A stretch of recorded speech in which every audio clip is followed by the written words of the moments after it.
Bismillahirrahmanirrahim. Assalamualaikum warahmatullahi wabarakatuh. Alhamdulillah ala ihsani wa syukru lahu ala taufiqihi wa amtinani. Asyhadu an la ilaha illallah wahdahu la syarika lahu ta'ziman li sya'nih wa asyhadu anna Muhammadan abduhu wa rasuluhu ila ridwanih. Allahumma salli alaihi wa ala alihi wa ashabihi wa ikhwani. Hadirin dan hadirat yang dirahmati oleh Allah Subhanahu wa taala. Pada kesempatan pagi hari ini kita membahas tema yang penting bagi kita semua, baik bagi para hadirin maupun bagi pembicara sendiri, karena kita tahu tidak ada di antara kita yang luput dari dosa-dosa ya, tinggal banyak atau sedikit ya. Tetapi kalau dosa, kita semua pasti berdosa. Bahkan mungkin bisa kita pastikan hampir setiap hari kita berdosa. Oleh karenanya diriwayatkan Hasan rahimahullah pernah berkata, "Kullu yaumin la yu'sallahu fihi fahuwa Eid." Setiap hari kalau kau tidak bermaksiat pada Allah itu adalah hari raya bagimu. Karena siapa yang sehari tidak bermaksiat, dia pasti bahagia, pasti. Dia pasti bahagia. Kebahagiaan yang keluar dari hati yang Allah berikan sinar cahaya pada hatinya, maka dia sedang berhari raya sebenarnya. Tapi siapakah orang tersebut yang hari-hari dia lewati tanpa dosa? Dan kalau kita renungkan orang-orang solehin, ya, bagi mereka dosa adalah perkara yang kalau bahasa kita selalu menghantui ya, kalau bahasa kita ya. Bahasa kita mungkin kurang pas, tapi selalu menjadi perhatian mereka meskipun mereka sudah bertobat. Oleh karenanya diriwayatkan dari Fudail bin Iyad rahimahullah, beliau berkata, "Wa ya sau'atahu minka wa in afaut." Dia berkata, sungguh tetap malu kepada engkau ya Rabb meskipun engkau telah memaafkan. Karena kita tahu ada khilaf di kalangan para ulama tentang dosa jika seorang sudah bertobat darinya kemudian diampuni oleh Allah, apakah masih diperlihatkan oleh Allah atau tidak pada hari kiamat kelak. Maka dua pendapat di kalangan para ulama, sebagian mengatakan tidak akan diperlihatkan lagi. Ini merupakan konsekuensi dari nama Allah Al-Afu, dan makna nama Allah Al-Afu di antaranya dari afu, afu artinya menghilangkan jejak. Sementara sebagian ulama berpendapat bahwasanya tetap diperlihatkan sebagai bentuk kasih sayang Allah agar semakin bersyukur. Allah ingatkan dosa-dosa yang pernah dilakukan meskipun telah diampuni. Akan tapi orang-orang solihin mereka tidak melupakan dosa-dosa mereka. Mereka mengingat dosa-dosa mereka. Ya. Oleh karenanya tadi Fudail berkata, "Wa ya sau'atahu minka wa in afaut." Ya. Tetap malu, sungguh malu berhadapan dengan engkau ya Rabb meskipun engkau telah memaafkan. Karenanya kita baca tentang hadis syafa'atul uzma ketika orang-orang di hari kiamat kelak datang kepada Nabi Adam alaihissalam untuk meminta syafaat dari beliau, tetapi beliau menolak. Padahal manusia ketika itu telah menyebutkan keutamaan Nabi Adam. Mereka berkata, "Ya Adam, anta abul bashar, khalaqakallahu biyadaihi wa asjadalaka malaikatah." Wahai Adam, engkau adalah nenek moyang manusia. Allah telah ciptakan engkau secara spesifik dengan kedua tangannya. Allah telah mengajarkan engkau segala sesuatu. Allah menyuruh malaikat untuk sujud kepadamu. Ala tara ma nahnu fih, tidakkah kau lihat bagaimana kondisi cucu-cucumu? Ya. Ala tara ma qad balagha bina, tidakkah kau lihat kesulitan yang kami hadapi? Maka Nabi Adam menolak. Kemudian dia mengatakan, aku telah berdosa, Allah telah melarangku mendekati suatu pohon lalu aku melanggar. Padahal kita tahu bahwasanya Nabi Adam alaihissalam sudah bertobat dan tobatnya telah disebutkan dalam Al-Quran. Fataba alaih. Allah telah bertobat. Allah telah menerima tobatnya Nabi Adam. Dan Nabi Adam sering kita bermunajat kepada Allah dengan doa yang dipanjatkan oleh Nabi Adam. Rabbana zalamna anfusana wa illam taghfir lana wa tarhamna lanakunanna minal khasirin. Maka Allah ampuni Nabi Adam. Itu pun tidak membuat dia kemudian pede alaihissalam dan tetap dosa yang mungkin itu dosa kecil, itu bukan dosa besar. Bukan dosa besar. Ya, tapi itu tidak membuat beliau lupa dari dosa tersebut.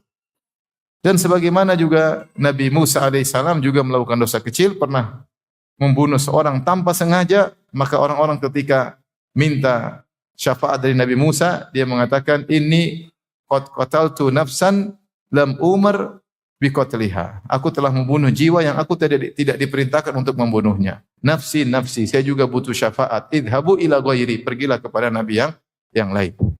Jadi mau saya, orang-orang solihin ya, di antara yang mereka pikirkan, kalau bahasa tadi saya katakan menghantui mereka adalah dosa-dosa yang pernah mereka lakukan. Dosa yang pernah mereka lakukan ya. Mereka ingat dosa-dosa mereka. Oleh karena di antara ibadah adalah kita ingat dosa kita. Kita ingat dosa yang pernah kita lakukan. Dan itu faedahnya banyak. Ya. Kita tidak jadi sombong, kita jadi angkuh, kita mengingat kematian, kita mengingat akan hari kiamat, kita akan mengingat hari persidangan. Bagaimana kalau kita dihisab di hadapan Allah Subhanahu wa taala? Maka sungguh indah seorang duduk kemudian dia mengingat dosa-dosanya, baik yang sudah dia bertobat darinya maupun yang dia belum bertobat darinya. Dengan mengingat dosa-dosa tersebut dia semakin takut kepada Allah Subhanahu wa taala. Baik. Maka pada kesempatan kali ini kita akan sama-sama merenung ketika kita merenungkan tentang dosa-dosa kita atau kita ketika sedang berdosa, hendaknya kita renungkan perkara-perkara berikut ya. Semoga membuat kita menjadi lebih baik dan membuat kita semakin semangat untuk kembali kepada Allah Subhanahu wa taala. Yang pertama, ya, tentunya ini perlu bagi kita semua karena sebagian orang dia ingin bertobat tetapi dia sudah tertawan oleh syahwatnya. Ya, dia sudah tertawan, dia enggak bisa apa-apa. Sudah ditawan oleh syahwatnya, sudah tunduk oleh syahwatnya sehingga dia harus memenuhi keinginan syahwatnya. Marilah kita merenung bersama ya, agar kita sama-sama bisa kembali kepada Allah Subhanahu wa taala. Yang pertama, ikhwan dan akhwat,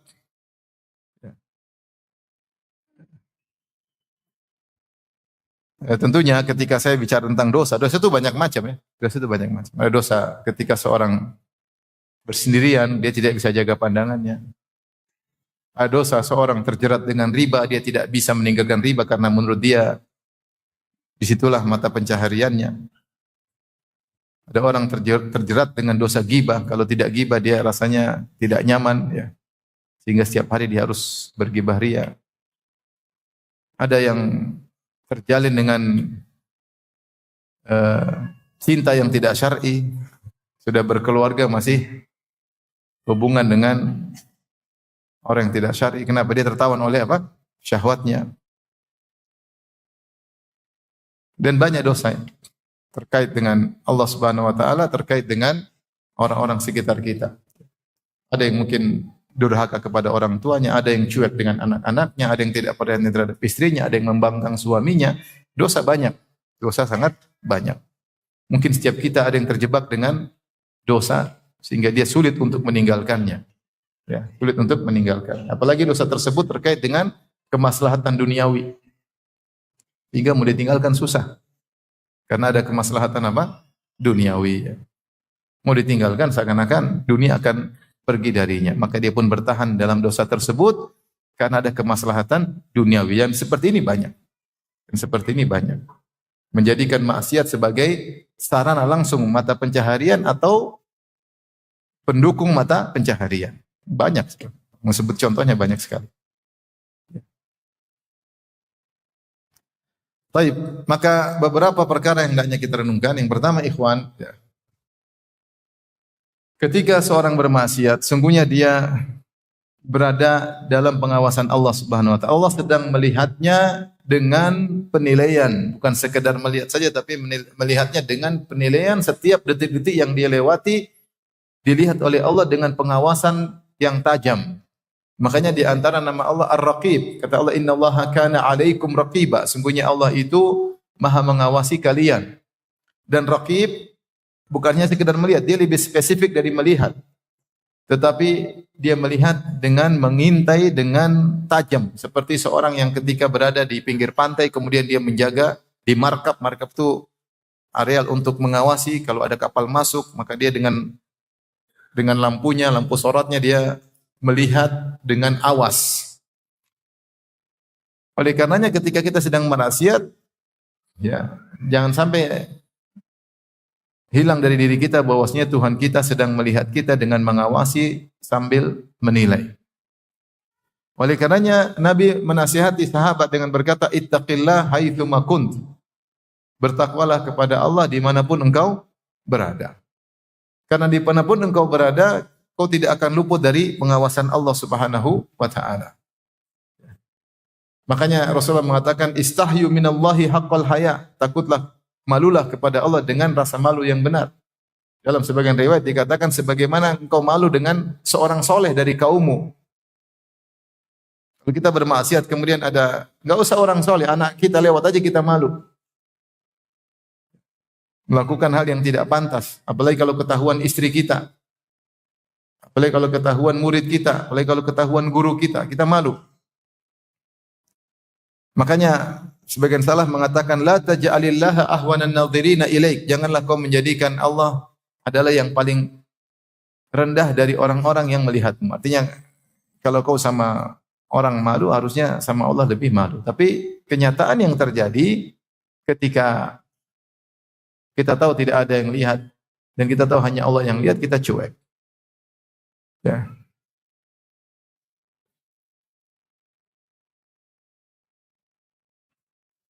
Makanya sebagian salaf ketika menafsirkan firman Allah, "Ma gharraka bi rabbikal karim." Ya.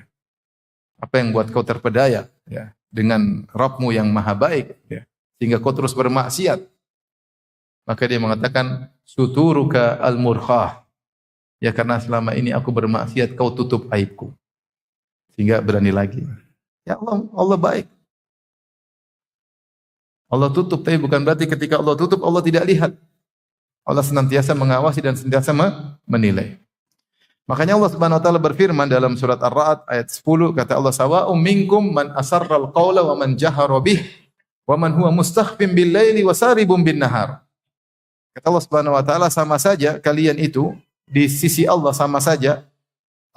Apakah seorang yang berbisik-bisik dengan ucapannya atau yang berbicara dengan terang-terangan, wa man huwa mustakhfin bil lail, atau orang yang sedang bersembunyi di malam hari, wasaribun bin nahar, atau terang-terangan di siang hari, bagi Allah sama saja.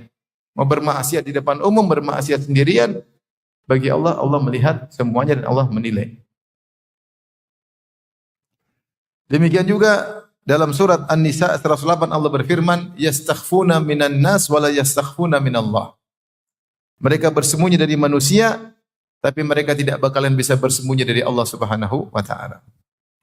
Sebagian salaf menafsirkan yastahyuna minan nas wa la yastahyuna minallah. Mereka malu kepada manusia, tapi mereka tidak malu kepada Allah Subhanahu wa taala.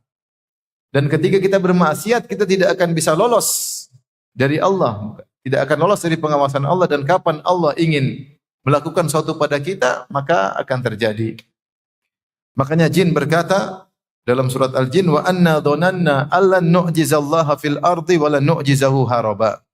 Dan sungguhnya kami mengetahui, para jin berkata, dan sungguhnya kami mengetahui bahwa kami sekali-kali tidak dapat melepaskan diri dari kekuasaan Allah, dan sekali-sekali kami pun tidak dapat lari dari kekuasaan Allah. Itu jin yang diberi kekuatan oleh Allah. Mereka sadar mereka tidak bisa kabur dari pengawasan Allah, tidak bisa kabur dari genggaman Allah Subhanahu wa taala. Apalagi kita manusia yang punya banyak keterbatasan. Maka ketika kita sedang bermaksiat, yakinlah kita sedang dilihat Allah. Maka tinggalkan, hadirkan sebentar saja. Ya Allah, engkau melihatku, dan saya yakin engkau sedang melihatku.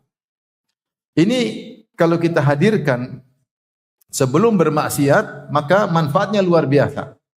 Tetapi kalau sedang bermaksiat, kemudian kita hadirkan, ini terkadang syahwat kita mendominasi, sehingga tidak bermanfaat lagi mengingat hal tersebut. Meskipun terkadang bermanfaat, seperti diriwayatkan ada seorang lelaki mengajak berzina seorang wanita, ketika mereka sudah di tengah gelap malam, tidak ada yang melihat, ya. Kemudian dia berkata, "Ma ma'ana illal kawakib." Tidak ada yang bersama kita kecuali bintang-bintang. Sudah, kita berzina aja, enggak ada orang lain. Yang ada cuma apa? Bintang-bintang. Bintang-bintang mau ngapain bintang-bintang? Maka sang wanita yang diajak berzina berkata, "Fa aina mukaukibuha?" Kalau gitu mana yang menciptakan bintang-bintang tersebut? Bersama kita atau tidak? Maka kalau kita lagi maksiat, ya, lagi mungkin duduk kemudian bersendirian, lagi nonton Korea, ya, ingat-ingat, aduh Allah lagi ngeliat nih. Seri berikutnya, udah satu seri aja, jangan dua seri. Seri kedua Allah lihat lagi, dan Allah lihat dengan awas. Allah lihat dengan awas, dengan penilaian yang ketat. Malu enggak detik-detik kita lewati, kemudian kita sedang bermaksiat. Ikhwan-ikhwan yang chattingan sama akhwat, hati-hati. Lagi chatting, Allah lihat enggak lagi chattingan? Apalagi lagi video call. Hati-hati ya. Ummahat juga demikian, berselancar di dunia maya, kemudian lihat apa yang dilihat, kontak dengan siapa yang dia kontakin, ya. Sungguhnya Allah Maha melihat. Tapi ini yang pertama, mungkin kita renungkan ketika kita sedang berdosa, ya, atau sedang melakukan dosa. Yang kedua, ketahuilah ketika engkau sedang berdosa atau kita sedang berdosa atau sebagian kita sedang berdosa, karena kita semua pendosa, bahwasanya ketika kita berdosa kita sedang bodoh. Sedang bodoh. Dan Allah mensifati semua orang yang berdosa adalah orang bodoh. Orang bodoh. Sebagaimana dalam firman Allah Subhanahu wa taala surat An-Nisa ayat 17. Kata Allah, "Innamat taubatu 'ala Allahi lil ladzina ya'maluna as-su'a bi jahalatin tsumma yatubuna min qarib. Fa ulaika yatubullahu 'alaihim wa kana Allahu 'aliman hakima." Sungguhnya taubat itu Allah berikan kepada orang yang melakukan kemaksiatan bijahalatin karena kebodohan. Dengan kebodohan, kemudian mereka bertobat sebelum gorgorah, sebelum nyawa di kerongkongan. Allah mensifati, di sini kata Allah, ya'maluna su'a bijahalah, melakukan dosa dengan kebodohan. Ini dengan kebodohan ini adalah wasfun lazim. Wasfun lazim itu orang yang melakukan maksiat dia pasti bodoh. Kenapa dia bodoh?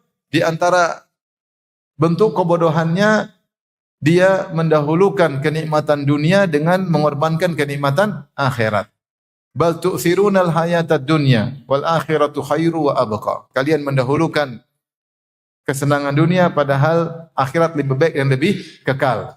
Bukankah ketika dia bermaksiat berarti bisa jadi, ya, dia terjerumus dalam neraka dan bisa jadi dia terluput dari kenikmatan surga yang sempurna dan abadi? Mungkin atau tidak? Mungkin. Maka berarti dia bodoh. Dia bodoh. Orang bodoh, orang yang mengambil sedikit hanya sesaat, kemudian mengorbankan yang banyak dan sempurna. Itu orang bodoh. Makanya kita semua ini kalau bermaksiat sedang bodoh. Lagi sebodoh-bodohnya. Antum tahu hidup ini cuma sebentar, 60-70 tahun. Setiap detik yang kita lewati dalam ketaatan akan Allah ganti dengan kenikmatan yang sempurna dan abadi. Sebagai contoh, salat 2 rakaat sebelum subuh. Siapa yang salat 2 rakaat sebelum subuh, khairu minad dunya wa ma fiha. Akan diganti oleh Allah yang mungkin kita kerjakan 2-3 menit, Allah akan ganti dengan kenikmatan yang lebih baik dari dunia dan seisinya. Lah, ini kita bukan hanya tidak salat 2 rakaat sebelum subuh, bahkan kita sedang bermaksiat karena ada kelezatan yang kita rasakan. Maka orang yang mendahulukan kelezatan yang sesaat, sebentar, yang kemudian ujungnya adalah penderitaan, adalah orang bodoh dengan mengorbankan apa? Kenikmatan yang abadi. Ini bodoh yang pertama. Mendahulukan yang sedikit, meninggalkan yang banyak. Bodoh yang kedua, bahwasanya kenikmatan tersebut berujung pada kesengsaraan. Tidak ada maksiat kecuali ujungnya kesengsaraan. Maksiat apapun. Maksiat apapun. Kalau seorang sebelum nonton film Korea, dia cek kebahagiaan dalam hatinya. Dia cek aja, dia cek sebentar, dia rasa kemudian nonton film Korea 1 jam. Ketika nonton film Korea tersebut mungkin dia senang, mungkin dia gembira, mungkin dia tertawa dengan, saya nggak tahu, saya juga belum pernah nonton. Maksudnya dengan berbagai macam apa? Khawatir saya salah persepsi. mungkin ada syahwatnya, ada senang-senangnya, ada ketawa-ketawanya. Mungkin dia bahagia 1 jam. Setelah coba cek hatinya, pasti hatinya mengeras. Hatinya pasti mengeras. Ketika hatinya mengeras dan itu efeknya langsung, tidak menunda, tidak tertunda, langsung. Maka saat itu kebahagiaan dia dicabut. Maka ngapain kita bodoh sekali kita berusaha menerjang kelezatan yang ujungnya kesengsaraan. Betapa banyak orang tidak lagi hasrat sama istrinya. Jadi ini nyata, saya ketemu seorang cerita dari dokter mengalami banyak pasien laki-laki datang tidak bisa lagi hasrat sama istrinya. Sehingga dia harus jajan terus. Ngerti jajan enggak? Ngerti enggak?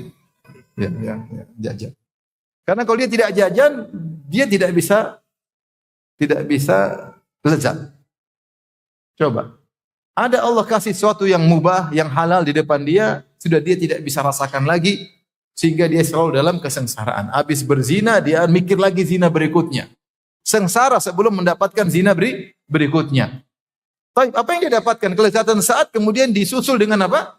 Kesengsaraan. Berbeda ketika seorang berlezat-lezat dengan yang Allah halalkan. Setelah dia berhubungan, dia bahagia, tambah cinta, tambah sayang, ngobrol lagi. Ada kebahagiaan yang Allah berikan karena dia berlezat-lezat dengan yang halal. Semua kelezatan maksiat ujungnya kesengsaraan. Itu sudah kaidah. Kelezatan apapun. Sehingga seorang sampai banyak datang ke dokter masalah, lihat istrinya sudah enggak ada hasad. Coba bayangkan antum tinggal di rumah sama perempuan yang antum lihat muak, kira-kira jengkel atau menderita tidak? Menderita. Tapi inilah istri yang resmi, yang status resmi dia. Sementara ngelihat dia enggak pernah ada hasrat. Kenapa? Karena terlalu sering bermaksiat. Ada kawan pejabat telepon saya, Ustadz, ini gimana nih anak buah saya cantik-cantik Ustadz. Terus gimana Ustadz tunjukkan pandangan? Saya lihat cuma bisa ngiler tapi nggak bisa dimakan. Ibarat kita lihat es krim lagi musim panas, es krim kita pingin tapi kita nggak bisa ngambil. Ternyata es krimnya dimakan sama orang lain. Lebih menderita mana? Seorang musim panas tidak lihat air dingin atau lihat air dingin tapi tidak bisa diambil. Bingung ya? Lebih sengsara, ada kelezatan kita nggak bisa cuma ngiler doang, penasaran nggak bisa ngapa-apain. Itu sengsara. Itulah gambaran orang kalau mengumbar pandangan lihat sesuatu yang cantik dia terus ketagihan tapi dia diliputi dengan kesengsaraan. Itu yang dialami para pelaku maksiat. Oleh karenanya hanya orang bodoh yang bermaksiat dan kitalah orang-orang bodoh tersebut. Ketika bermaksiat kita itu hanya menimbulkan kesengsaraan. Tidak usah jauh-jauh. Seorang yang sering buka medsos, kemudian lihat perempuan, buka aurat terbuka ini. Hatinya, dia ada kesenangan, kelezatan lihat berita. Coba cek hatinya jujur. Kok saya hati jadi keras? Hati keras. Kenapa? Banyak maksiat yang kita lihat di medsos. Maka orang bermaksiat orang yang bodoh. Oleh karenanya Nabi Yusuf alaihissalam ketika dia berdoa, dia tidak ingin jadi orang bodoh. Ketika dia dirayu oleh ibu-ibu Mesir, dia berkata, Rabbis sijnu ahabbu ilayya mimma yad'unani ilai. Wa illa tasrif anni kaidahunna asbu ilaihinna wa akum minal jahilin. Kata Yusuf alaihissalam, ya Rabbku, aku lebih suka di penjara daripada memenuhi rayuan para wanita tersebut. Kalau kau tidak palingkan aku dari rayuan mereka, asbu ilaihinna, maka aku akan condong kepada mereka. Wa akum minal jahilin, dan aku akan termasuk orang-orang yang jahil, yaitu aku akan terjerumus dalam maksiat. Maka apapun Al-Quran yang antum hafal, betapapun antum sedang ikut pengajian, kita sering baca buku agama, bahkan kita panitia pengajian, bahkan kita ustadznya, tapi kalau kita sedang maksiat, sesungguhnya kita sedang bodoh. Sepakat atau tidak? Taruhlah, ini saya sederhana. Antum punya istri sekarang, cantik tapi relatif, teman. Cantiknya khilaf, paham? Tapi ada perempuan cantik sepakat ijma, semua bilang dia cantik. Istri antum masih khilaf. Tetapi menurut antum cantik. Tapi kalau antum sering lihat yang ijma, ini sepakat jadi jelek di mata antum. Bodoh enggak? Akhirnya ada yang halal tidak bisa antum nikmati. Sementara yang lezat tidak antum sengsara dua-duanya. Yang lezat tidak bisa antum nikmati, yang ada halal jadi enggak enak. Bodoh atau tidak? Bodoh, goblok bukan bodoh. Tapi coba antum merubah diri, bertobat pada Allah, tundukkan pandangan. Ini yang halal jadi nikmat. Allah beri kebahagiaan karena antum menempuh cara yang halal. Itu berlaku bagi laki maupun wanita. Wanita yang sering lihat yang macam-macam, kelezatan hilang. Hasrat kepada suami hilang. Hidup di dalam rumah tangga menjadi sengsara. Taat kepada suami dengan terpaksa, tidak ada rasa cinta. Kasihan. Menyiksa diri sendiri, bodoh atau tidak? Bodoh. Apalagi saya bilang ibu-ibu yang suka nonton film Korea, suaminya jadi kelihatan donat gosong. Lihatnya cowok putih, bibir merah, apa suami, waduh. Udah gini, donat gosong, pakai wijen. Repot. Siapa yang sengsara? Kita yang sengsara. Kita yang sengsara. Antum kira nonton film box office antum bahagia, lezat ya, setelah itu antum sengsara. Demi Allah antum sengsara. Demi Allah kita sengsara. Maka orang bermaksiat itu goblok. Dan kita lah orang-orang goblok tersebut. Semoga Allah mengampuni dosa-dosa kita. Baik, berikutnya. Ikhwan, kita renungkan tentang dosa kita. Apakah ada dosa bisa menggugurkan pahala? Ada, sebagian dosa disepakati oleh ulama bisa menggugurkan pahala. Contohnya syirik bisa menggugurkan seluruh apa? Pahala. Contohnya misalnya al-man wal adha menggugurkan pahala sedekah. Seperti firman Allah Subhanahu wa taala, ya ayyuhalladzina amanu la tubtilu shadaqatikum bil manni wal adha. Kalladzi yunfiqu malahu ria'an nas. Wahai orang yang beriman, janganlah kalian batalkan pahala-pahala sedekah kalian dengan mengungkit-ungkit dan menyakiti. Berarti tadinya pahala sudah ada, sudah diterima oleh Allah, dicatat dalam amal timbangan kebajikan kita. Tahu-tahu kita melakukan maksiat, maksiat tersebut berupa al-man wal adha. Dan ini maksiat yang langsung berhubungan dengan sedekah tadi. Ketika kita melakukan al-man wal adha, kita ungkit, saya dulu yang bantu kamu kan, nah kita ungkit ini, ungkit. Kita menyakiti orang yang sudah kita bantu, maka ketika itu pahala kita hilang. Berarti ada maksiat yang bisa menggugurkan apa? Pahala. Ini ada yang disepakati, ada yang khilaf. Contoh lagi Aisyah radhiyallahu taala anha, ketika dapat kabar ada seorang sahabat melakukan bai'ul ainah, yaitu riba. Maka Aisyah peringatkan, kata Aisyah sampaikan kepada beliau, annahu qad abtala jihadahu ma'a Rasulillah illa an yatub. Sungguhnya dia telah melakukan riba dan dia telah menggugurkan dan membatalkan pahala jihadnya bersama Rasulullah kecuali dia bertobat. Bayangkan Aisyah sampaikan dengan tegas. Riba, sekali riba, apa pahala? Pahala luar biasa seorang berjihad bersama Nabi. Sampai para ulama dari sebagian salaf ketika ditanya, mana yang lebih afdol? Muawiyah atau Umar bin Abdul Aziz? Umar bin Abdul Aziz seorang khalifah dari Bani Umayyah yang terkenal sangat adil, sangat soleh. Sehingga sebagian orang mengatakan dia lebih afdol daripada Muawiyah. Sebagian salaf membantah. Saya lupa apakah Fudail bin Iyad atau seorang salaf mengatakan Muawiyah lebih afdol karena Muawiyah sahabat. Debu yang masuk di hidungnya Muawiyah ketika berjihad lebih afdal daripada amalnya Umar bin Abdul Aziz. Tapi ada salah mengatakan demikian karena keutamaan berjihad bersama siapa? Nabi. Aisyah kemudian mengingatkan, kau riba, bisa jadi ribamu membatalkan apa? Jihadmu bersama Rasulullah. Dan kita gampang-gampangin riba. Mendukung riba. Berarti ada dosa yang bisa menggugurkan pahala sebelumnya. Sampai dalam sebagian athar, Imam Ahmad mengingatkan hati-hati mengumbar pandangan. Bisa jadi mengumbar pandangan yang haram menggugurkan sebagian pahalamu. Maka kalau kita mau bermaksiat, renungkan. Jangan-jangan kita maksiat ini ada pahala kita yang gugur. Rugi. Tentu tidak semua ya, tapi ada, kita nggak tahu yang mana. Ini head to headnya dengan apa kita nggak tahu. Seperti man wal adha, head to headnya dengan sedekah. Ini dilakukan sedekah gugur. Tapi kalau memandang aurat wanita, apa yang gugur kita nggak tahu.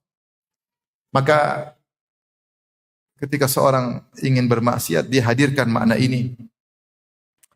Jangan-jangan apa yang sudah saya kerjakan selama ini bisa hancur. Makanya saya ingat kisah tentang seorang syekh yang digoda. Saya sudah pernah ceritakan kisah ini. Ketika dia pergi ke luar negeri, kemudian dia di kamar, masuk ke hotel, mungkin hotel umum, tiba-tiba ada yang ketuk pintu di malam hari, ternyata dia buka pintu, perempuan yang sangat cantik jelita dengan pakaian yang sangat menggoda. Maka dia langsung kunci pintu. Sementara perempuan tersebut terus ketuk pintu, maka dia sholat dan dia sujud. Saya itu cerita kepada kawan saya cerita kepada saya.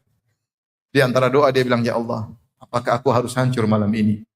Sekian lama aku berdakwah, sekian lama aku harus hancur malam ini? Harus gugur amalanku malam ini. Dia takut. Sampai dia berdoa sampai ketukan itu selesai. Mungkin perempuannya ngantuk-ngantuk, udah tidur. Selamat. Dia selamat.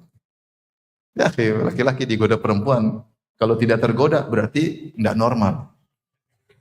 Kalau tergoda normal, tapi jangan maju, mundur. Syekh tadi. Walhasil disebutkan, teman saya cerita, Syekh itu dia cerita setelah dia selamat, dia bahagia. Ketika dia pulang, dia di Jeddah, dia turun dari pesawat, tiba-tiba ada telepon. Dia angkat, zaman dulu dia telepon. Tanya kenapa? Kata Syekh, tahu-tahu ada yang bilang, Syekh, saya mau menawarkan putri saya buat antum. Allahu Akbar.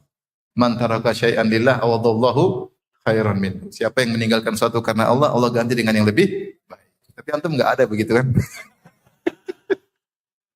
Lagi digoda. Enggak ada gantinya. Mas ini kisah. Jangan sampai kita melakukan sesuatu, kemudian apa yang sudah kita kerjakan jadi apa?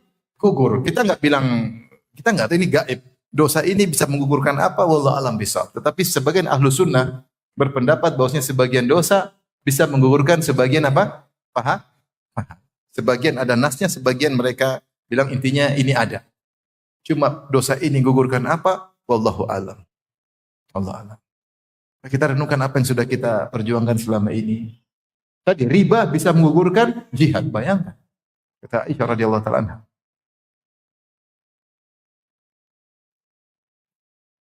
Baik. Berikutnya ikhwan, yang perlu kita renungkan, yang berapa ini? 4. Bahwasanya ketika kita bermaksiat dan kita berani menerjang suatu kemaksiatan, bisa jadi itu awal dari perubahan kehidupan kita menuju yang buruk. Ini bisa jadi. Dimulai dari seorang ujub misalnya, sehingga dia berubah kehidupannya. Dari kesombongannya bisa berubah jadi kehidupannya berubah total. Ini titik awal nuqtatut tahawul kata istilah orang, yaitu titik perubahan drastis. Karena dia menerjang satu maksiat, ternyata kemudian dia berubah sampai akhir hayatnya. Hati-hati. Oleh karenanya Allah berfirman dalam surat Al-An'am ayat 110, kata Allah, wa nuqallibu afidatahum absarahum kama lam yu'minu bihi awwala marrah. Wa nadharuhum fi tughyanihim ya'mahun. Maka kami palingkan hati dan penglihatan mereka, kami palingkan sebagaimana sebelumnya mereka pernah berpaling dari awal. Itu Allah sebutkan banyak orang kafir tidak bisa dapat hidayah. Ketika Rasulullah mendakwahkan kebenaran, mereka tahu secara logis ini benar, tapi mereka paksa untuk menghindar, akhirnya mereka dipalingkan selama-lamanya. Gara-gara satu titik penentu. Bisa jadi maksiat yang kita lakukan waliyadzubillah, titik penentu berubah seorang. Ngeri. Bisa jadi dia gara-gara ada transaksi riba, dia sudah tahu riba, dia ragu-ragu, akhirnya dia terjang riba tersebut, akhirnya dia ketagihan riba sampai mati. Bisa jadi atau tidak? Bisa. Akhirnya ketika dia sudah ketagihan riba, dia cari dalil-dalil ustadz-ustadz yang membolehkan riba. Bukan cuma itu, akhirnya dia membahlul-bahlulkan orang yang keluar dari instansi ribawi. Bisa jadi? Bisa. Bisa. Satu maksiat merubah kehidupan apa? Seseorang. Kalaupun tidak merubah secara total, menjadikan dia berlanjut pada maksiat-maksiat yang lain, maka dikatakan bahwasanya maksiat tunadi bi akhwatiha. Setiap maksiat akan manggil teman-temannya yang lain. Dan itulah kebiasaan maksiat. Allah berfirman, "Falamma zagu azagallahu qulubahum." Tatkala mereka menyimpang, Allah semakin simpangkan hati mereka. Maksiat menimbulkan maksiat yang lain. Hatinya sudah menyimpang, disimpangkan lagi. Kenapa Allah simpangkan lagi? Akibat dari maksiat yang pertama. Sampai Allah sebutkan sebagian sahabat ketika lari dari perang Uhud, kata Allah, innal ladzina tawallaw minkum yaumal taqal jam'ani innamas tazallahumus syaitanu bi ba'dhi ma kasabu wa laqad afa Allahu anhum. Allah ceritakan, sungguhnya orang-orang yang kabur dari perang Uhud ketika perang sedang menyala, ada isu Rasulullah meninggal, sebagian bertahan. Sebagian kabur balik ke Madinah. Kenapa bisa kabur? Heran. Ada sebabnya. Allah innal ladzina tawallaw minkum yaumal taqal jam'ani. Sungguhnya orang-orang yang kabur dari di antara kalian ketika terjadi perang, itu perang Uhud. Innamas tazallahumus syaitan. Sungguhnya mereka digelincirkan oleh syaitan. Kenapa? Bi ba'dhi ma kasabu. Akibat sebagian dosa yang pernah mereka lakukan. Jadi orang kalau melakukan dosa-dosa, dia semakin mudah tergelincir oleh syaitan, dan dosa ini akan memanggil teman-teman dosa yang lain. Ibarat kalau orang sudah misalnya suka ngelihat film, akhirnya dia mulai yang lain, mulai chattingan sama perempuan, mulai ini, mulai akhirnya zina, akhirnya apa? Berkembang. Tidak satu maksiat saja, maksiat tersebut akan berkembang. Maka ketika kita bermaksiat, segera bertobat. Jangan-jangan saya mulai ini, akhirnya saya berkembang yang lainnya.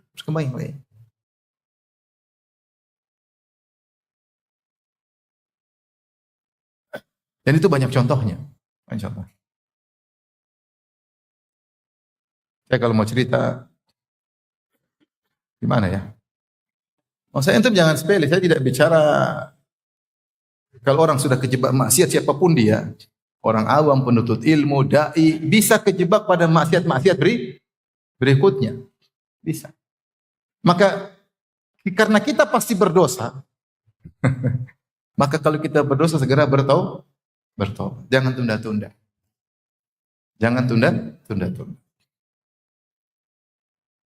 Baik. Jadi bisa jadi seorang terjerumus dalam maksiat-maksiat berikutnya karena dosa yang pertama, apalagi kalau kita ada menggampangkan, maka hati kita berpaling kemudian semakin dipalingkan. Waliyadzubillah. Resikonya bukan cuma itu, tapi resiko-resiko berikutnya. Baik. Berikutnya ikhwan dan akhwat yang rahmati Allah Subhanahu wa taala. Ketika kita bermaksiat kepada Allah Subhanahu wa taala, kita berani bermaksiat kepada Allah Subhanahu wa taala. Sering orang memandang bahwasanya tidak ada dampaknya. Saya maksiat aman saja, jualan masih lancar, orang juga masih muliakan saya, aman-aman saja. Secara ekonomi tidak ada berkurang, justru customer semakin banyak gara-gara maksiat. Buktinya saya buka pintu maksiat sedikit ternyata semakin laris. Sehingga banyak orang memandang dampak maksiat hanya dari sisi duniawi, dari sisi fisik, dari sisi ekonomi. Saya sehat-sehat saja, MCU juga kolesterol normal, aman-aman saja. Habis bermaksiat juga kolesterol normal. Baik. Ibnu Qayyim menjelaskan bahwasanya justru dampak maksiat yang pertama adalah menyerang hati. Dan maksiat itu akan berdampak meskipun tidak langsung. Dia seperti racun yang masuk ke dalam tubuh, sedikit demi sedikit ada saatnya dia meledak. Dampak maksiat tidak harus sekarang. Bahkan kalau sekarang pun mungkin kau tidak sadar karena dampak maksiat itu yang pertama dia serang adalah hati. Orang kalau maksiat hatinya terserang, hatinya menjadi hitam. Semakin banyak maksiat, semakin hitam. Dan ini langsung berdampak. Dia jadi malas beribadah, dia kurang khusyuk baca Quran. Ya. Dia tidak terenyuh ketika mendengar nasihat-nasihat. Kenapa? Hatinya mati. Tapi matinya pelan-pelan, tidak langsung. Sehingga jangan antum melihat dampak maksiat hanya pada secara fisik. Saya aman-aman saja. Hati antum bermasalah. Bermasalah. Dan jika antum teruskan, suatu saat akan hancur antum. Entah yang hancur akidah antum, atau yang hancur adalah secara duniawi antum. Sampai diriwayatkan sebarang salah mengatakan, man talabal hadits li ghairillah mukira bihi. Siapa yang mencari ilmu hadis, ilmu periwayatan karena riya, maka dia akan dibuat makar oleh Allah Subhanahu wa taala. Itu makar itu apa? Apa itu makna makar? Makar itu dia digiring kepada kebinasaan tanpa dia sadari, seakan-akan natural. Padahal kebinasaan. Dan itu kita lihat dalam banyak kejadian dalam kehidupan ini. Ada orang yang misalnya zalim, ketika dia berbuat zalim, dia merasa Allah tidak hukum dia ketika itu. Mungkin Allah hukum dia 20 tahun lagi. Mulailah dia mengalami kesusahan. Tapi saking naturalnya, sehingga dia tidak merasa itu akibat kezaliman yang dia lakukan. Itu Allah sedang berbuat makar kepada dia. Itu waliyadzubillah mengerikan. Maka seorang harus peka dengan dosanya. Karena kalau dia tidak peka, maka dia bisa terkena dampaknya, ya, meskipun waktu yang panjang, tapi dia akan kena. Man talabal hadits li ghairillah mukira bihi. Siapa yang mencari ilmu riya bukan karena Allah Subhanahu wa taala, maka dia akan kena makar Allah cepat atau lambat. Baik. Dari situ coba kita renungkan hati kita. Kita dulu mungkin awal ngaji, ketika semangat ngaji, kita kalau enggak sholat berjamaah hati kita rasanya berat. Sedih enggak sholat berjamaah. Sekarang enggak sholat berjamaah sekali dua kali aman, enggak apa-apa, biasa. Nabi aja ketiduran katanya. Biasa. Dulu kalau kita awal ngaji, tundukan pandangan lihat cewek terbuka aurat, mungkin kita merasa, aduh dosa ini. Udah lama ngaji malah terbiasa. Ini tidak terjadi sekarang. Ini dampak maksiat yang kita lakukan, akumulasi yang mungkin tidak sadari, ternyata efeknya ada. Efeknya ada. Sehingga kita biasa. Sampai kita melakukan maksiat, hati kita tidak merasa sakit. Berarti hati kita sedang berpenyakit, bermasalah, sehingga kita tidak peka. Makanya Ibnu Qayyim dalam dunia berkata, "Wallahi law annal quluba salimatun la taqatta'at asafan minal hirmani." Seandainya hati seseorang itu bersih, tentu dia akan tercabik-cabik ketika dia terhalang dari suatu kebaikan. Seorang ternyata misalnya tidak jadi melakukan, tidak bangun malam, ketiduran, dia sedih. Ada apa saya tidak salat malam? Kenapa saya beberapa hari terhalangi di salat malam? Kenapa hari-hari lewat saya tidak buka Quran? Dia sedih. Tapi kalau sudah akumulasi nggak ada rasa apa-apa. Ah, biasalah. Memang salat malam tiap hari kan nggak wajib. Ada aja dalilnya. Nggak salat subuh. Rasulullah juga dalam hadis ketiduran salat subuh. Iya, Rasulullah cuma sekali dua kali. Kau 1000 kali tidak salat subuh. Terus menyamakan dengan Nabi SAW. Sehingga jadi biasa. Jadi biasa. Kalau orang hatinya ada kesempatan dia berbakti sama orang tua, tidak bisa, dia menyesal kenapa saya tidak berbakti. Dia mau bersedekah nggak jadi, dia sedih kenapa saya tidak jadi bersedekah. Sedih. Karena ada kesempatan untuk naik level di surga, dia lewatkan. Kalau hati bersih seperti itu. Ya, sehingga ada hal yang kebaikan yang terhalangi, dia terhalangi darinya, maka hatinya tercabik-cabik. Ini jika hati seorang apa? Bersih dan selamat.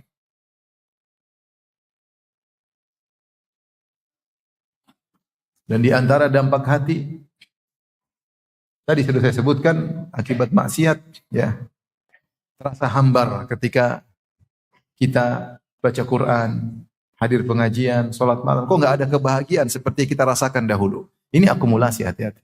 Akumulasi. Sampai kita tidak peka terhadap maksiat. Makanya saya bilang kawan-kawan yang di Mekah, saya bilang ya ikhwan, kalau ente dapat ada orang seperti Abu Jahal di Mekah, itu wajar. Kenapa? Di Mekah itu dia dilema. Kalau ingin di Mekah itu, kalau ingin memperbaiki hati maka sangat cepat luar biasa. Karena engkau di Mekah, di Ka'bah, kota suci, sholat 100.000 kali lipat. Tapi kalau kau kurang ajar di Mekah, hatimu hitam juga cepat. Karena semua ulama sepakat bermaksiat di Mekah tidak sama bermaksiat di Jogja, di luar Mekah. Wa man yurid fihi bi ilhadin bi dzulmin nudhiqhu min adzabin alim. Siapa yang ingin melakukan kezaliman di Mekah, kami siapkan dia adab yang pedih. Di Mekah orang baru niat buruk aja sudah dicatat dosa. Baru niat buruk, belum melakukan, belum aksi, belum eksekusi. Belum aksi sudah tercatat dosa. Gimana kalau aksi? Kemudian orang di Mekah nipu jamaah haji, zalimi jamaah haji, jual kambing-kambingnya enggak ada. Jual kambing ternyata kambingnya dijual lagi kepada warung. Jual kambing ternyata kecil seperti kucing, ya. Sampai ada jemaah tanya saya, Ustaz, saya kemarin potong kambing tapi kecil sekali Ustaz. Itu sebenarnya kambing atau kucing? Ini pertanyaan saya nggak main-main. Dia mungkin bercanda, tapi dia bilang kecil Ustaz, kayaknya tidak sah. Saya bilang coba kau lihat, kambing atau kucing itu? Iya Ustaz, kecil sekali, kayaknya kucing Ustaz. Jemaah haji dibodohin. Saya ketemu jemaah haji, Ustaz saya disuruh potong 3 ekor kambing. Kenapa 3 ekor kambing? Orang jemaah haji cuma 1 aja. 3 Ustaz, katanya 1 kambing haji, 2 kambing korban, 3 kambing pelanggaran. Emang ibu melakukan pelanggaran? Enggak, tapi katanya setiap orang pasti melanggar. Sama aja ibu nyembelih, belum melanggar, kalau melanggar terus nyembelih lagi. Jadi dibohongin jemaah. Hati menjadi hitam cepat. Makanya orang-orang travel kalau suka nipu jemaah haji di Mekah, hatinya apa? Hitam. Sampai kita dengar ada sebagian bermaksiat berzina di hotel-hotel di Mekah Madinah. Kok bisa? Saya bilang bisa aja. Bisa aja. Kenapa? Karena maksiat di tanah haram, akumulasi. Hitamnya cepat, tidak seperti kita maksiat di Jogja, di Jakarta. Enggak. Jogja, Jakarta apa? Mekah Madinah ini kota suci. Kok bermaksiat situ? Hitam langsung cepat. Udah hitam, hati bisa seperti Abu Jahal. Kita kalau dengar kok bisa di Mekah begitu? Bisa. Gak usah heran. Karena ketika maksiat dilakukan yang pertama diserang apa? Maka ini hati-hati akumulasi. Lihat kata Nabi SAW tentang orang berdusta. Ini maksiat dusta. Kata Rasulullah SAW, Iyakum wal kadhib. Fa innal kadhiba yahdi ilal fujur wa innal fujura yahdi ilan nar. Wa la yazalu rajulu yakdzib wa yataharral kadhib hatta yuktaba indallahi kadzaban. Hati-hatilah dengan dusta. Iyakum wal kadzib. Hati dengan dusta. Kenapa? Dusta mengantarkan kepada kefajiran, kepada dosa-dosa. Dan kefajiran mengantarkan kepada neraka. Wala yazalu rajul yakdzib, dan seorang senantiasa berdusta. Ini akumulasi, dusta 1 hitam, dusta 2 hitam. Wa yataharral kadzib, bahkan dia jago dusta. Jago dusta, bahkan dia sengaja berdusta. Bukan dusta terpaksa aja, bahkan yataharra itu dia benar-benar cari kesempatan untuk bisa berdusta. Kata Allah, kata Nabi, hatta yuktaba indallahi kadzaban, sampai distempel oleh Allah sebagai pendusta. Ketika sudah distempel oleh Allah sebagai pendusta, dia hilang kepekaan terhadap dosa. Sehingga dia dusta seperti ngomong biasa. Dusta seperti ngomong biasa. Saya pernah nasihati seorang. Saya bilang, engkau dusta. Saya dusta di mana? Saya bilang, kau saking banyak dusta, kau lupa dustamu. Saya bilang. Ini dusta-dustamu. Saya emosi. Karena dia suka berdusta. Karena saking berdusta, udah dusta, dia udah cuek. Seakan-akan cuma minum air putih aja, nggak ada masalah. Wa amal munafik yara dzunubahu kadzumabin mara ala anfi fayaqulu hakadha. Adapun orang munafik dia tidak pandang dosanya.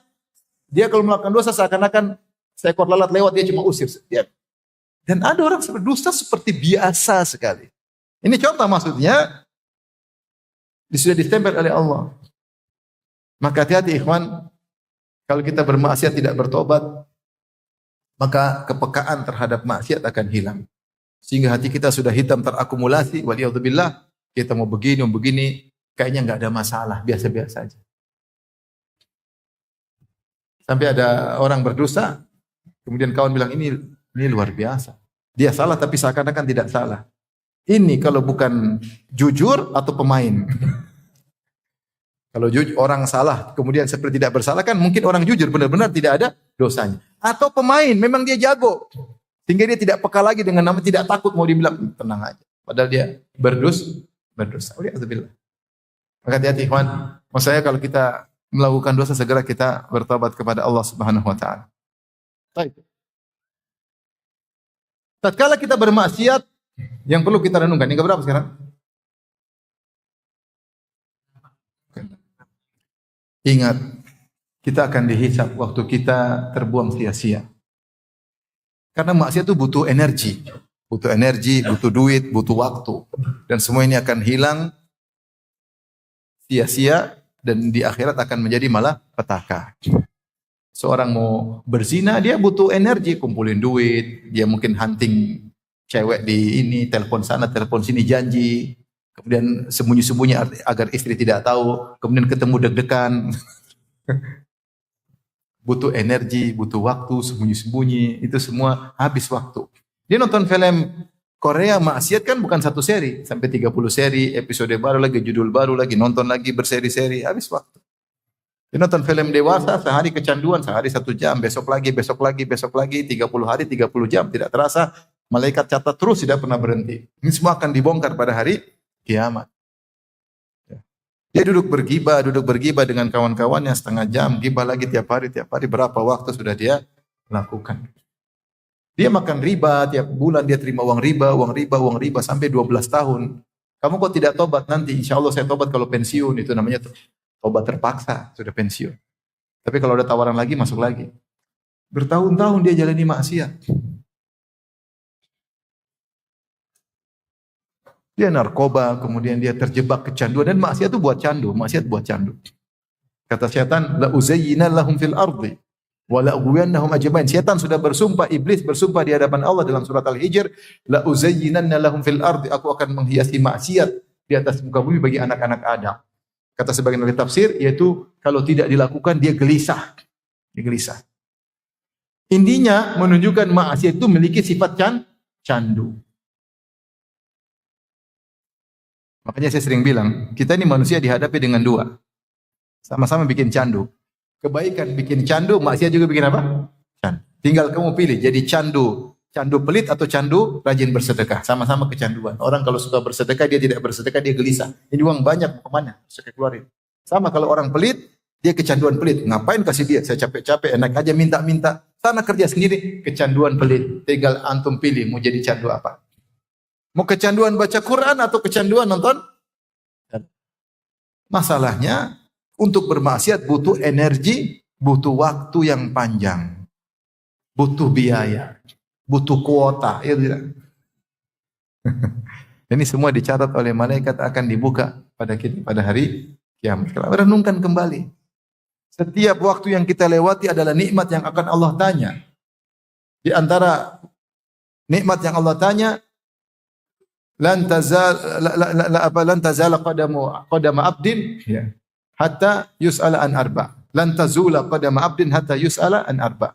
Kedua kaki seorang hamba tidak akan bergeser menuju surga atau neraka sampai ditanya tentang 4 perkara. Di antaranya an umrihi fima afnah, tentang umurnya kemana dihabiskan. Umur maksudnya waktu. Sekali-sekali kita renungkan kalau kita lagi buka medsos, saya bakalan ditanya setengah jam saya nonton ini. Saya bisa enggak jawab Allah habiskan waktu nonton ini? Kalau bisa, jawab. Lanjutkan. Kalau enggak bisa, ganti. Kalau maksiat bisa jawab enggak? Enggak bisa. Enggak bisa. Kita saja suka olahraga, kita nonton acara olahraga berjam-jam, kalau kita ditanya, yakin bisa jawab? Itu padahal olahraga yang mungkin hukum asalnya mubah, kita pun bingung jawabnya. Tapi kalau maksiat gimana jawabnya? Maka seorang merenungkan, apakah dia ridha jika catatan amal dibuka ternyata isinya berjam-jam bermaksiat kepada Allah Subhanahu wa taala. Kemudian renungkan terakhir, umur kita semakin habis, waktu kita semakin, tubuh kita semakin dimakan oleh zaman, semakin rapuh, rambut semakin putih, pandangan semakin lemah, penyakit-penyakit mulai muncul, kekuatan tidak seperti dulu. Berarti umur kita bakalan habis. Sekali kita habiskan buat maksiat, sementara teman-teman kita umurnya dia habiskan untuk berketaatan, sudah berapa level mereka naik tinggi. Semakin naik level, udah ngaji semakin bagus, semakin takwa, semakin bahagia dengan keluarganya, semakin banyak sedekahnya. Kita masih berkutat dalam maksiat. Sudah berapa kita rugi? Kalaupun kita bertobat, mungkin sudah 2 tahun kita maksiat, dia sudah 2 tahun untuk sampai level kemana? Rugi kalau kita persaingan tentang hari akhirat. Kalau kita tobat, kalau kita enggak tobat, waliyadzubillah. Jadi ini sekedar renungan bagi kita semua ketika kita bermaksiat, dan di akhir pengajian ini saya ingin menyampaikan tentang ibadah yang agung adalah ibadah i'tiraf bidzambillah, yaitu mengakui dosa-dosa. Salah satu ibadah yang agung adalah ibadah mengakui dosa-dosa, mengaku kepada Allah Subhanahu wa taala. Allah memuji orang-orang yang mengaku dosa-dosa mereka. Ya. Dalam Al-Qur'an, dalam surat At-Taubah 102, Allah mengatakan wa akharuna i'tarafu bidzunubihim khalatu amalan salihan wa akhara sayyi'a asallahu ayyatuba alaihim innallaha ghafurur rahim. Dan ada sekelompok orang yang mereka mengakui dosa-dosa mereka. Khalatu amalan salihan wa akhara sayyi'a. Mereka mencampurkan antara amal saleh dengan kemaksiatan. Mereka mengakui dosa-dosa mereka. Asallahu ayyatuba alim. Semoga Allah ampuni dosa-dosa mereka. Inna Allah ghafurur rahim. Sesungguhnya Allah Maha Pengampun lagi Maha Penyayang. Ada disebutkan seorang salaf yang bernama Al-Ahnaf bin Qais. Ketika dia ingat firman Allah, laqad anzalna ilaikum kitaban fihi dzikrukum. Sungguh kami telah turunkan kepada kalian suatu kitab, itu Al-Quran, fihi dzikrukum, yang dalam Al-Quran ada penyebutan kalian. Ya, zahirnya seperti itu. Ada yang mengartikan, mengingatkan karena kalian disebut dalam Al-Quran. Maka dia langsung buka Al-Quran. Karena kita semua disebut dalam Al-Quran. Saya bagian mana? Maka dia buka Al-Quran dari awal. Dia buka, dia baca. Ketika melewati ayat-ayat tentang orang-orang kafir, ini bukan saya. Saya berlindung dari siksaan neraka jahanam. Saya berlindung dari sifat orang kafir. Ketika dia melewati orang-orang beriman, qad aflahal mu'minun alladzina, ini bukan saya, terlalu jauh, saya bukan seperti itu. Dia baca terus sampai pada surat At-Taubah ayat 102. Maka dia baca wa akharuna i'tarafu bidzunubihim. Khalatu amalan salihan wa akhara sayyi'a. Dan ada sekelompok manusia yang mereka mengakui dosa-dosa mereka, mereka mencampurkan amal soleh dengan amal keburukan. Kata dia, itulah saya. Itulah saya. Maka tinggal kita mengakui dosa-dosa kita di hadapan Allah, maka Allah akan ampuni dosa-dosa kita. Itu jalan yang sangat mudah. Kalau kita bicara di dunia, kita disidang oleh orang. Ada salah, kemudian hakim sidang kita. Kalau seorang itu atau terdakwa mengaku, itu cara paling ampuh. Dia mengaku seluruh kesalahan, tidak perlu lagi datangkan saksi, tidak perlu lagi bukti-bukti, dia ngaku, selesai. Tetapi di dunia orang tidak mau ngaku karena dia tahu kalau dia ngaku dia akan habis. Dia akan ditangkap, mungkin dibunuh, akan macam-macam, akan diambil hartanya, sehingga orang tidak mau ngaku, sehingga hakim butuh mendatangkan bukti-bukti. Tapi kalau kita ngaku di depan Allah, justru sebaliknya, kita ngaku dosa-dosa kita, maka kita akan selamat. Dan kita nggak perlu malu. Kalau ngaku di depan hakim kita malu. Tapi kalau ngaku depan Allah adalah ibadah, justru pintu keselamatan. Wa akharuna i'tarafu bidzunubihim. Dan sebagian orang mereka mengakui dosa-dosa mereka. Jangan sampai kita tidak mengakui dosa, akhirnya baru mengaku di hari kiamat kelak yang di mana sudah tidak bermanfaat.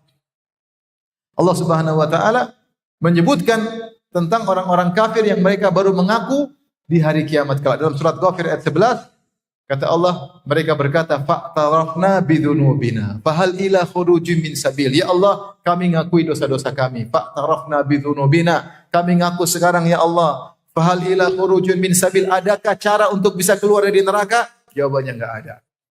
Percuma mengaku di hari kiamat kelak. Demikian dalam surat Al-Mulk ayat 11 Allah berfirman, fa'tarafu bidzunubihim fasuhqan li ashabis sa'ir. Mereka pun mengakui dosa-dosa mereka, maka celaka bagi mereka masuk dalam neraka jahanam. Maka ini ibadah yang agung yang harus sering kita lakukan, ngaku dosa-dosa kita. Oleh karenanya ada zikir-zikir yang mengingatkan kita untuk mengaku dosa. Kita ketika baca zikir tersebut hanya kita berhenti untuk kita ngaku dosa-dosa kita. Seperti zikir pagi petang. Zikir Sayyidul Istighfar apa? Allahumma anta rabbi, la ilaha illa anta khalaqtani wa ana abduk wa ana ala ahdika wa wa'dika mastata'tu. A'udzu bika min syarri ma sana'tu. Ini di antara pengakuan. Aku berlindung dari dampak keburukan yang sudah aku lakukan. Berarti aku maksiat enggak? Aku maksiat enggak? Dan kita tahu pasti ada dampaknya, maka kita berlindung. Ya Allah, saya maksiat. Makanya a'udzu bika min syarri ma sana'tu. Aku berlindung dari keburukan apa yang telah aku lakukan. Itu dosa-dosa. Kemudian setelah itu abu'u laka bi ni'matika alayya, dan aku mengakui meskipun aku seperti ini, aku akui seluruh nikmat kau terus turunkan kepadaku. Kemudian pengakuan berikutnya abu'u bi dzambi. Dalam sebagian riwayat abu'u laka bi dzambi. Dan aku mengakui dosa-dosa. Abu'u bi dzambi maknanya, ya Allah, ada dosa-dosa yang aku pikul belum bisa aku tinggalkan. Aku akui hal tersebut.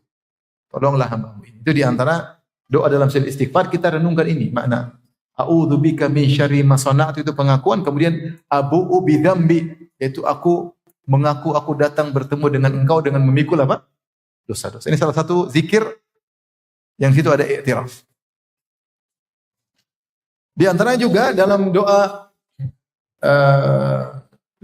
istiftah, wajjahtu wajhiya lilladzi fataras samawati wal ard hanifa wa ma ana minal musyrikin. Inna salati wa nusuki wa mahyaya wa mamati lillahi rabbil alamin. La syarika lahu bidzalika wa ana awwalul muslimin. Kemudian Allahumma antal maliku la ilaha illa anta. Anta rabbi wa ana abduk. Zalamtu nafsi wa i'taraftu bi dhanbi. Faghfir li dhunubi jami'an. Innahu la yaghfiru dhunuba illa ant. Wahdini li ahsanil akhlaqi la yahdi li ahsaniha illa ant. Wasrif anni sayyi'aha la yasrif anni sayyi'aha illa ant. Allahumma inni laka wa ilaik. Wa syarru laisa ilaik wal khairu wa labbaik wa sadaik wa syarru laisa ilaik wal khairu bi yadaik inni laka wa ilaik tabarakta wa ta'ala. Ini doa istiftah panjang banget ya. Sudah hafal belum? Belum. Yang hafal yang mana? Ini doa istiftah panjang dalam Sahih Muslim dari kalau masalah Ali bin Abi Thalib. Kita ulangi doanya panjangannya. Tapi di antaranya Rasulullah dalam doa itu mengatakan, Allahumma anta rabbi wa ana abduk, zalamtu nafsi. Aku telah berbuat dosa terhadap diriku, wa taraftu bi dzambi, dan aku mengakui dosa-dosa. Faghfir li dzunubi jami'an innahu la yaghfiru dzunuba illa ant. Jadi i'taraf, saya mengaku dosa-dosa. Ini di antara kalau kita baca doa tersebut hendaknya seorang merenungkan di antara ibadah yang agung adalah mengakui dosa-dosa.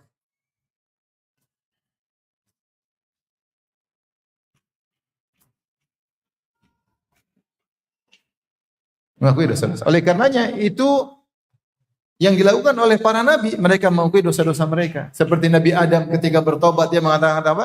Rabbana dzalamna anfusana. Ya Rabb kami telah menzalim diri kami. Wa illam taghfir lana wa tarhamna lanakunanna minal khasirin. Kalau kau tidak merahmati kami dan mengampuni kami, kami termasuk orang yang merugi. Apa kata Nabi Yunus alaihissalam ketika dalam perut ikan paus? La ilaha illa anta subhanaka inni kuntu minadh dhalimin. Maka di antara ibadah yang agung al-i'tiraf bidzunub, seorang duduk kemudian dia ketika baca zikir-zikir tersebut dia ngakui dosa. Dosa kita banyak ya, dosa kita banyak. Yang telah lalu, yang kita sudah bertobat entah diterima atau tidak, wallahu a'lam. Yang waktu kita habisin lihat yang tidak, wallahu a'lam. Lisan kita gunakan untuk merendahkan orang lain, menggibah orang lain, wallahu a'lam. Allah ampuni atau tidak. Kita ingat-ingat. Kita ingat-ingat dosa-dosa tersebut. Ya.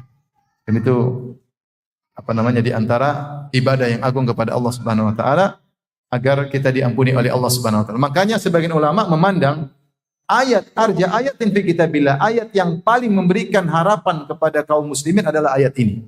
Ada ulama khilaf tentang ayu ayatin arja fi kitabillah. Ayat mana yang paling memberi harapan, yang paling membawa rahmat besar bagi kaum muslimin. Khilaf. Saya kalau tidak salah ada mungkin 10 pendapat, 15 pendapat. Ada yang bilang ayat ini, ada yang bilang ayat ini, ada yang bilang seperti ada yang mengatakan ayat yang paling beri harapan adalah surat Az-Zumar. Qul ya ibadiyalladzina asrafu ala anfusihim la taqnatu min rahmatillah innallaha yaghfiru dzunuba jami'a. Wahai hamba-hambaku yang banyak melakukan maksiat jangan putus asa. Sungguhnya Allah, ada yang bilang ini ayat yang paling beri pengharapan.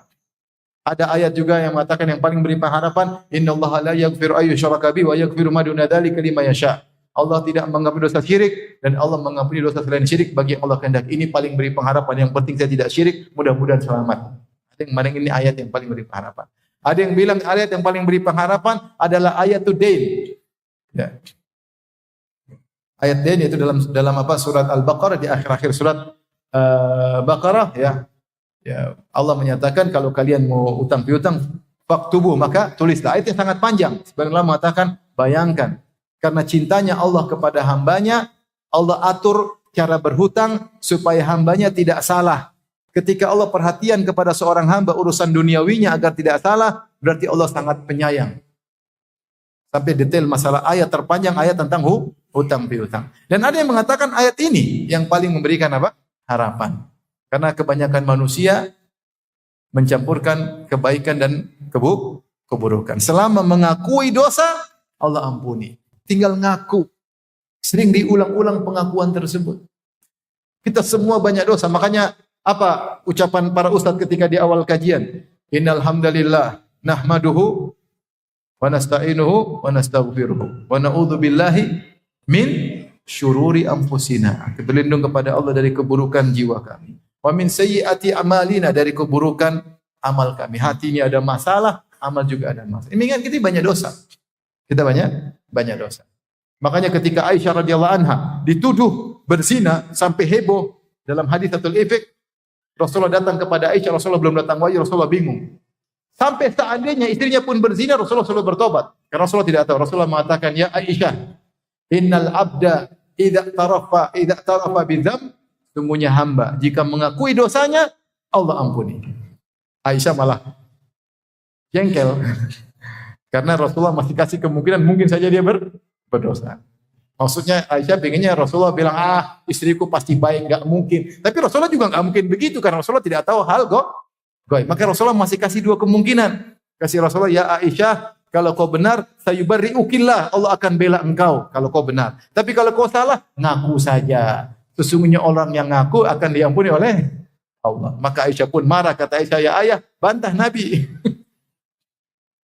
Wahai ibu, bantah Nabi. Tapi intinya Rasulullah mengatakan, kalau kau berdosa mengaku. Ini bayangkan, kalau waliyadzubillah, maksudnya ada kondisi seorang istri Nabi berzina. Kalau dia bertobat, diterima oleh Allah atau tidak? Ini padahal dia istri Nabi. Yang penting dia ngaku, bertobat. Maka inilah ibadah yang perlu kita renungkan, sering-sering kita ingat dosa-dosa kita.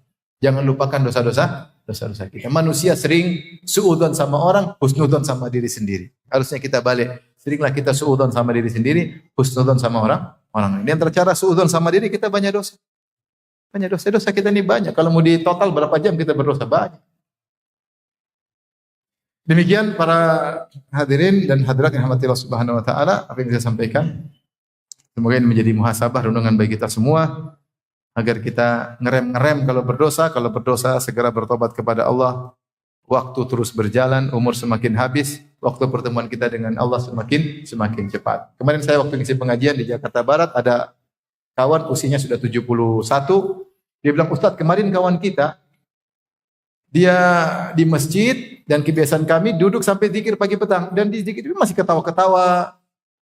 Habis sholat subuh kami berzikir, setelah zikir kami makan sarapan, masih ketawa-ketawa Ustaz. Dia pulang ke rumah, mungkin 15 menit kepalanya pusing, langsung meninggal dunia. Tidak ada tanda-tanda bakalan meninggal." Saya bilang, alhamdulillah, orang itu husnul khatimah. Karena husnul khatimah habis sholat subuh berjamaah, zikir pagi petang. Yang penting bagi kita bukan mati tidak mati, karena kita semua mati. Yang penting adalah bagaimana matinya kita, itu yang penting. Bagaimana cara kita mati? Mau mati ketabrak mobil, mau mati sakit, mau mati dalam jihad, mau mati semua akan mati. Mati dadakan, tapi yang penting bagaimana cara kita meninggal. Makanya seringlah kita bertobat dan i'tiraf, mengakui dosa-dosa kita. Baik, demikian saja. Wabillahi taufiq wal hidayah. Assalamualaikum.